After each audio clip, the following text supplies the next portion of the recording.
Steve Garagiola, I cannot believe you are retiring. What a hole you have created in this building. My goodness, you are beloved by everyone here, and you're just a terrific talent and a wonderful guy.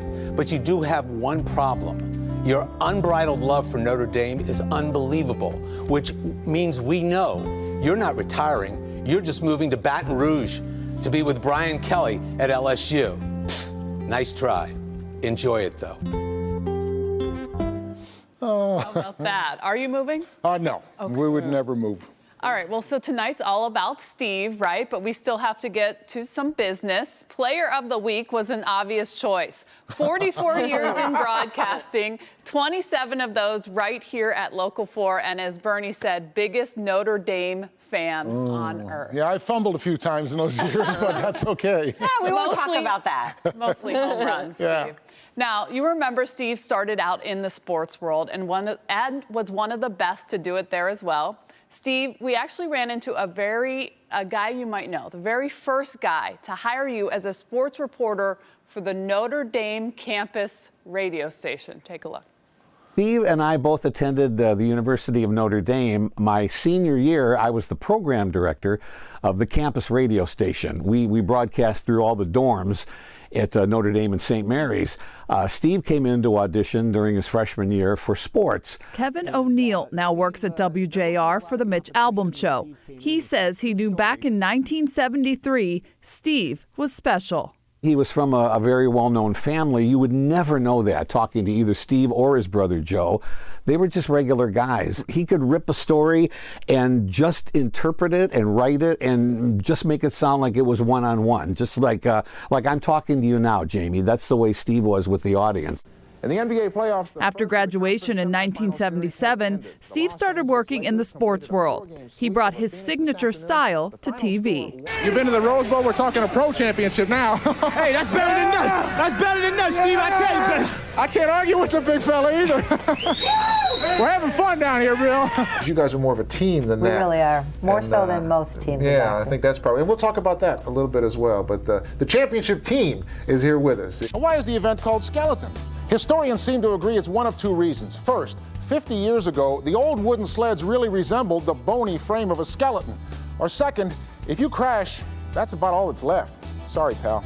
Steve, you really hit it out of the park with your reporting and your anchoring and your plethora of sports stories, like the time you caddied at Wingfoot in the U.S. Open. I mean, come on. For the end, we go back to the beginning for a very special message. Steve, it's rough to say goodbye, but I think the best way is to do it by means of a traditional Irish limerick that goes something like this. Though Local 4 viewers say, ouch, it's time to kick back and just slouch. For Christmas TV, there's just one place you'll be, watching Sandra Ali from your couch. The way it should be. God bless you, Steve.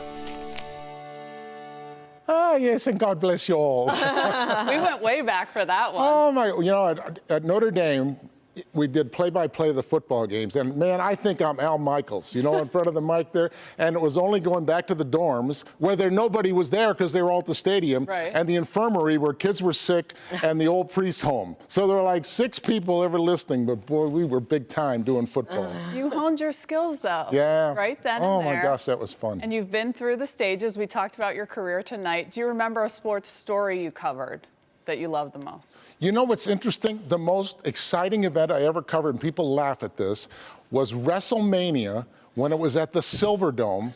And it was Hulk Hogan and Andre the Giant and Ricky the Dragon Steamboat, and 98,000 people were jammed into the Silverdome. Call it a sport, call it whatever you want. You could feel your bones in your chest vibrating. The crowd was so loud. That was the most exciting event I ever covered.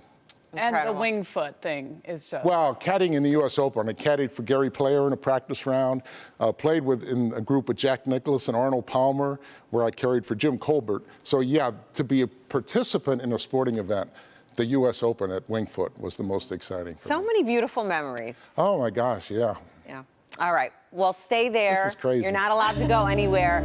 We have more surprises. In fact, we saved the best for last. We have another very special surprise that's coming up after the break. This is... Steve taught me and everyone in our newsroom so much about not just how to treat people on air, but off the air as well. He's just such an example of that. And Steve, I hope you hang around and at least stay in the Local 4 Fantasy Football League, because we need that easy money, baby. Yeah! Congratulations, Steve. One of my favorite gigs here was being your co-anchor on the weekend evening news. Of course, loved your leadership, your intelligence, but your humor and your kindness, and how you would let me talk all throughout the commercial breaks and drive you crazy. Well, I hope in your retirement, a little less talking, a little calm, and I hope you have a ton of fun. You'll be missed.